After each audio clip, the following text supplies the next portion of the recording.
This is what Court Square looks like today. There's the old First Church. There's the gazebo. They've replanted these trees all came down in a tornado. They spent big dollars to get big trees put in, which is a joke. There's the war statue.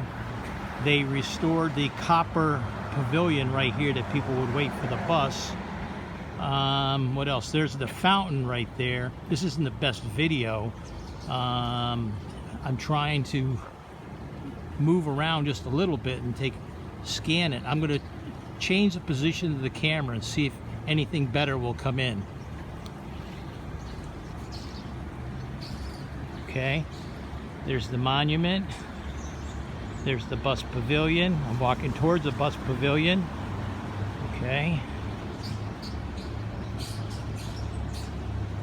Okay. There's, of course, the City Hall complex. Here's the Lion's Head that's running again. It hadn't been running for years. Remember, at one time there were fountains here for water drinking.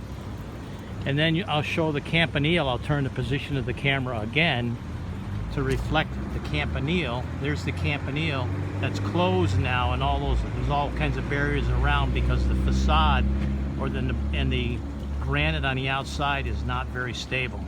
So that's about it for Court Square.